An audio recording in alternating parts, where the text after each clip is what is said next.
दोस्तों, Indian railway finance corporation limited यानी IRFC की बात करें तो स्टॉक काफ़ी बुलिश जोन में दिखाई दे रहा है। लेकिन क्या आने वाले समय इसमें शानदार तेजी फिर से आएगी या फिर गिरावट हो सकती है? क्योंकि पिछले दिनों स्टॉक ने बहुत ही ज़बरदस्त रिटर्न दिया है। ऐसे में आगे की क्या संभावना है, इस स्टॉक के अंदर क्या क्या मजबूती है और इसकी क्या क्या कमजोरी है, उसको समझने की कोशिश करेंगे, जिससे आपको भी डिसीजन लेने में आसानी होगी।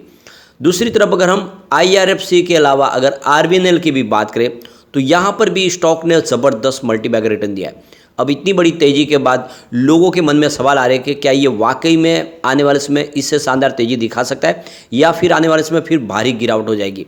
क्योंकि स्टॉक देख लो कि 30 रुपीज़ से जो दौड़ना शुरू हुआ तो 200 तक पहुंचा है, बहुत ज़बरदस्त रिटर्न दे चुका है। ऐसे में अब मन में सवाल आने तो लाजमी है और इसी को लेकर इसकी सेहत को समझने की कोशिश करेंगे। क्या वाकई में फंडामेंटली कंपनी इतनी मजबूत है कि आने वाले समय इसमें एक और ज़बरदस्त तेज़ी दे सकते हैं और ये 4 डिजिट में जा सकता है? समझने की कोशिश करेंगे इस वीडियो के माध्यम से। लेकिन फ्रेंड, उससे पहले अगर आप पहली बार हमारे चैनल पर आए तो चैनल को सब्सक्राइब कर दीजिए, एक बेल आइकॉन दबा दीजिए ताकि जब भी नया वीडियो बने पहला नोटिफिकेशन आपको मिले। वीडियो पसंद आए तो लाइक से जरूर कीजिए। चलो फ्रेंड्स, वीडियो स्टार्ट करते हैं। मैं हूँ आपका दोस्त एस.बी. दवे और हमारे अपने चैनल ऑनलाइन कमाई में आपका बहुत बहुत स्वागत है। सबसे पहले फ्राइडे के कारोबार की बात करें तो स्टॉक की क्लोजिंग 76.60 पर ही, जहाँ पे 2.34% की शानदार तेजी देखने को मिली। तो काफ़ी मजबूत लग रहा है स्टॉक। पिछले दिनों इसमें करेक्शन भी काफ़ी हुआ क्योंकि 92 का इसने हाई बनाया था, उस हिसाब से देखें तो इसमें करेक्शन भी आ चुका है। अभी आप ये देख सकते हो कि मार्केट एक्सपर्ट है, इसमें वापस 85 के टारगेट दे रहे, यानी उनके हिसाब से इस लेवल पे आप खरीदारी करेंगे तो आपको 85 का टारगेट देखने को मिल सकता है। तो देख सकते हो कि पिछले कुछ समय में अगर स्टॉक की बात करें तो 52% की शानदार तेज़ी दी है स्टॉक ने। और सितंबर का महीना जो काफ़ी शानदार है इन्वेस्टर के लिए, इन्वेस्टर को बेहतर रिटर्न दिया है इसने। अब यहाँ पे जो सबसे बड़ी बात है, ये जो तेज़ी बनी है इसके पीछे की कई वर्क ऑर्डर सरकार की तरफ से रेलवे को इस समय मिल रहे हैं। इसके अलावा देखें तो G20 समिट में देख लो एग्रीमेंट के ऊपर स्टॉक को बुलिश बना रहे, जिस तरह से G20 के दौरान बहुत सारे इंफ्रा के प्रोजेक्ट यहाँ पे साइन होते हुए दिखाई दिए। इंडिया के अलावा देखें तो बहुत सारी कंट्रीज़ के साथ में रेलवे कनेक्टिविटी होने वाली है, तो ऐसे में इसका असर स्टॉक के ऊपर पॉजिटिव देखने को मिल रहा है। लेकिन प्रॉफिट बुकिंग भी हावी हुई, इस वजह से स्टॉक थोड़ा सा नीचे भी आया। अब यहाँ पे देख दो कि मार्केट एक्सपर्ट है प्रवेश गौर, उनका कहना है कि आपको इसमें खरीदारी करनी चाहिए 85 के टारगेट के साथ, यानी स्टॉक आने वाले समय 85 के जो टारगेट है उसको हिट कर सकता है। तो कुल मिला के एक नज़रिया लॉन्ग टर्म का लेके निवेश किया जा सकता है। अब यहाँ पे आईआरएफसी को लेकर क्या है इसकी राय, यानी इसके पॉजिटिव सिग्नल क्या और इसके वीक सिग्नल क्या, वो समझने की कोशिश करेंगे। तो जो सबसे ऊपर इसका पॉजिटिव सिग्नल देखे स्टॉक का, तो एनुअल जो इसका रिवेन्यू है उसमें 17.89% की शानदार वृद्धि देखने को मिल रही है, जो करीब 23,932.63 करोड़ के आसपास रही है। और रिवेन्यू ग्रोथ 12.87% के आसपास रही, तो ये इसका एक पॉजिटिव पैमाना देख सकते हैं। इसके अलावा जो सेकंड पॉजिटिव सिग्नल आपका देखें तो क्वार्टरली जो रिवेन्यू है उसमें भी 18.69% की वृद्धि देखने को मिल रही है, जो ईयर ऑन बेसिस पे 6,681.03 करोड़ के आसपास रहा है। और revenue growth year on basis पे देखें तो 32.41% के आसपास रहा है। तीसरा इसका पॉजिटिव पॉइंट है एनुअल नेट प्रॉफिट, जो उसमें 4.06% की वृद्धि देखने को मिल रही है, जो 6,330.01 करोड़ के आसपास रहा है। और प्रॉफिट ग्रोथ में 66.88% की शानदार वृद्धि देखने को मिल रही है। इसका निगेटिव पहलू देखें तो क्वार्टरली नेट प्रॉफिट में गिरावट हुई है 6.32% की, जो 1556 करोड़ के आसपास रही है। और देख सकते हो कि जो नेट प्रॉफिट ग्रोथ है ईयर ऑन बेसिस पे उसमें 54.56% की वृद्धि है। इसके अलावा अगला पॉइंट देखें तो स्टॉक की प्राइस 258 पॉइंट तक बढ़ी है और देख सकते हो कि ये इसने आउट परफॉर्म किया है काफ़ी शानदार। और पास्ट ईयर इसने 216% का पॉजिटिव रिटर्न दिया था, तो काफ़ी शानदार ये एक तरह से इसके लिए प्लस पॉइंट है। इसके अलावा price to earning P ratio इसका 16.05 के आसपास है, जो इसके पी रेशियो के हिसाब से देखें जो 24.64% से यहाँ पे देख दो लोअर है, और ये देख दो कि इसके लिए एक पॉजिटिव पॉइंट है।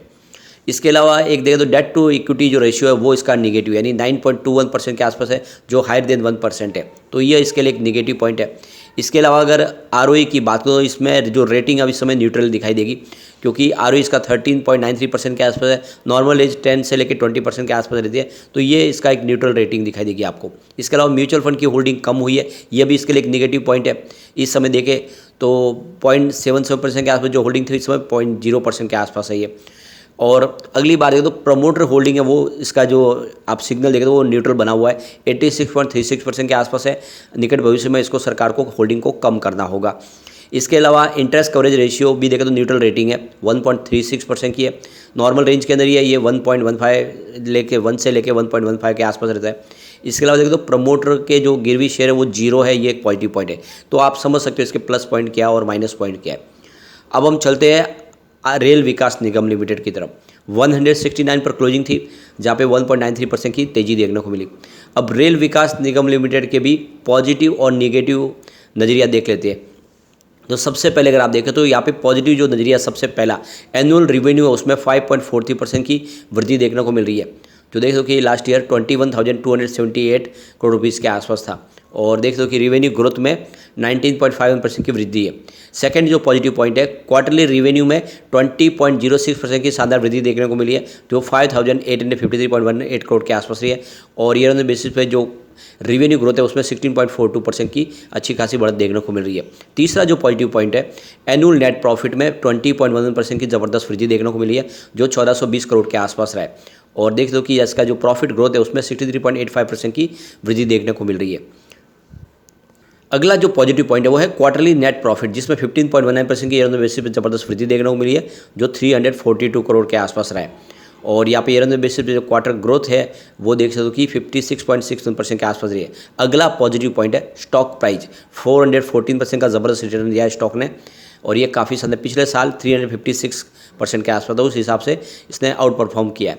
अगला पॉजिटिव पॉइंट है प्राइस टू अर्निंग रेशियो, यानी पी रेशियो 24 के आसपास रहा है, जो लोअर देन पी रेशियो के हिसाब से 53.56% से कम है। अगला जो पॉजिटिव पॉइंट है वो है डेट टू इक्विटी रेशियो, 0.87 के आसपास है, जो लेस देन 1% है, जो एक तरह से इसकी हेल्दी सेहत की तरफ इशारा कर रहा है। अगला जो पॉइंट है वो है न्यूट्रल रिटर्न ऑन इक्विटी, देख लो कि 19.39% के आसपास है। नॉर्मल रेंज 10 से लेकर 20% के आसपास रहते थे, तो उस रेंज के अंदर ही है, तो ये भी एक तरह से देखिए न्यूट्रल पॉइंट है, जो इसके लिए पॉजिटिव कहा जा सकता है। इसके अलावा म्यूचुअल फंड की होल्डिंग है वो देखें तो सेम ही रही, यानी 0.09% के आसपास, इसीलिए ये रेटिंग भी न्यूट्रल है। इसके अलावा प्रमोटर के जो शेयर होल्डिंग पैटर्न में देखें तो प्रमोटर की होल्डिंग इस समय देख सो कि 78% के आसपास, वो तो 72% हो चुके हैं, तो ये भी एक न्यूट्रल रेटिंग है। इसके अलावा इंटरेस्ट कवरेज रेशियो 3.86% के आसपास रहा है, जो हायर देन 1.5%, तो ये देखें तो ये भी एक पॉजिटिव पॉइंट है। प्रमोटर के पास कोई भी गिरवी शेयर नहीं है, ये भी एक पॉजिटिव पॉइंट है। तो इसके अंदर सारे के सारे जो पॉइंट है आरवीएनएल के अंदर पॉजिटिव है, कोई भी एक भी आपको निगेटिव पॉइंट नहीं दिखाई देगा। इसके अलावा जो कुछ है तो न्यूट्रल है। तो कुल मिला के अगर हम आईआरएफसी और आरवीएनएल को कंपेयर करें तो आरवीएनएल मजबूत दिखाई दे रही है आईआरएफसी के मुकाबले, और वाकई में इसमें दम है। यहाँ पे अगर हम इसके शेयर होल्डिंग पैटर्न को देखें तो प्रमोटर की होल्डिंग आपको 72% दिखाई देगी। सरकार ने यहाँ पे अपनी होल्डिंग को कम किया है, इसके लिए आप देखें तो ओएफएस लाया गया था। क्लियरिंग मेंबर्स की होल्डिंग भी 0.7% है। Life insurance corporation of India यानी एलआईसी की 5.2% की शानदार होल्डिंग है, तो एलआईसी ने भी भारी निवेश किया हुआ है यहाँ पे। अब यहाँ पे देख सकते हो कि एफआई का यहाँ पे निवेश लगातार बढ़ा है। सितंबर 2021 में जहाँ पे होल्डिंग है वो लगभग 0.5% से भी कम थी, वो आप होल्डिंग देख सकते हो कि लगभग 3% के आसपास आ चुके हैं जुलाई 2023 तक। तो काफ़ी ज़बरदस्त एफआई ने निवेश किया है, एफआई ने इसमें भरोसा किया है। अब यहाँ पे म्यूचुअल फंड ने यहाँ पे निवेश को कम किया, लेकिन एफआई का निवेश ज़बरदस्त बढ़ा है। और देख सकते हो कि आपको अंदर की सेहत समझ में आ गई होगी। आरवीएनएल तो बिल्कुल बहुत ही सुरक्षित स्टॉक दिखाई दे रहा है इस समय। सारे के सारे जो इसके सिग्नल है वो पॉजिटिव और न्यूट्रल ही है। आईआरएफसी में 2-3 सिग्नल है जो थोड़े से नेगेटिव जरूर है। ओवरऑल देखिए तो दोनों स्टॉक अच्छे हैं। लॉन्ग टर्म नजरिया में अगर आप निवेश करते हो तो ये आने वाले समय आपको मालामाल कर देंगे। लेकिन फ्रेंड, कोई भी इन्वेस्टमेंट करने से पहले अपने फाइनेंशियल एडवाइजर के बारे में ले ले या अपना खुद का रिसर्च करें, क्योंकि मैंने वीडियो आपके एजुकेशनल पर्पज़ के लिए ही बनाया। वीडियो पसंद आए तो लाइक से जो कीजिए और चैनल को सब्सक्राइब कर दीजिए। Thank you.